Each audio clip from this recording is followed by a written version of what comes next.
সালে ইউএনের বিরুদ্ধে কর্মী মারধরের অভিযোগ। সিসিটিভি ফুটেজে কি দেখা গেল?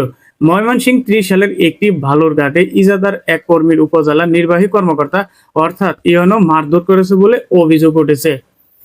আর এই ঘটনায় একটি সিসিটিভি ফুটেজ সামাজিক যোগাযোগ মাধ্যমে ছড়িয়ে পড়ার পর শুরু হয়েছে ব্যাপক আলোচনা। কিন্তু প্রশ্ন হলো, ঠিক কি ঘটেছিল সেখানে, আর কেনই বা একজন সরকারি কর্মকর্তার বিরুদ্ধে এমন অভিযোগ?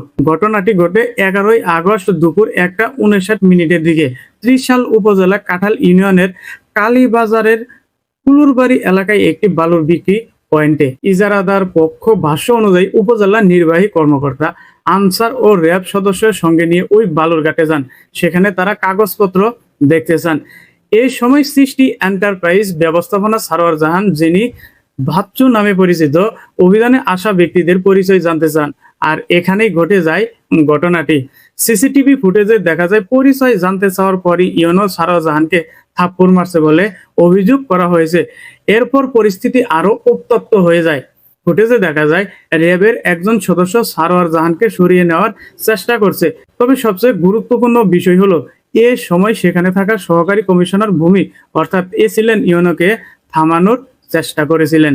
এরপর কি হয়েছিল? ইজারাদারদের পক্ষের দাবি, সারোয়ার জাহানকে র্যাবের গাড়িতে করে ধরে এলাকায় নিয়ে যাওয়া হয়। তারপর সেখানে তাকে ছেড়েও দেওয়া হয়। এরপর তাকে ময়মনসিংহ মেডিকেল কলেজ হাসপাতালে ভর্তি করা হয়। এখন স্বাভাবিকভাবেই প্রশ্ন উঠেছে, একজন সরকারি কর্মকর্তার সঙ্গে একজন সাধারণ কর্মীর কেন এমন পরিস্থিতি তৈরি হলো? এ ঘটনার পিছনে কাগজপত্র সংক্রান্ত কোনো সমস্যা ছিল কিনা? অভিযানের সময় ঠিক কি নিয়ে কথা কাটাকাটি হয়েছিল? কিংবা সারোয়ার জাহান কেন অভিযানের অংশে নেওয়া ব্যক্তির পরিচয় জানতে চেয়েছিলেন? যেসব বিষয় এখনো পুরোপুরি পরিষ্কার নয়। আর এখানে গুরুত্বপূর্ণ হয়ে উঠেছে সিসিটিভি ফুটেজ এবং সংশ্লিষ্ট ব্যক্তির বক্তব্য। ঘটনার বিষয়ে ইউনো এখনো সহকারী কমিশনার ভূমির সঙ্গে একাধিক যোগাযোগের চেষ্টা করা হলেও তার কোনো বক্তব্য পাওয়া যায়নি। অন্যদিকে জেলা প্রশাসকের পক্ষ থেকে বলা হয়েছে, লিখিত অভিযোগ পাওয়া গেলে বিষয়টি তদন্ত করে প্রয়োজনীয় ব্যবস্থা নেওয়া হবে। এই মুহূর্তে সবচেয়ে গুরুত্বপূর্ণ বিষয় হলো অভিযোগের সত্যতা যাচাই এবং ঘটনার পূর্ণাঙ্গ তদন্ত করা।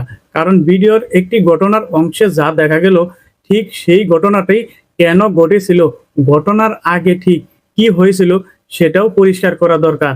ঠিক এই ঘটনাটি পরিষ্কার করার জন্য ভালোভাবে তদন্ত করা দরকার।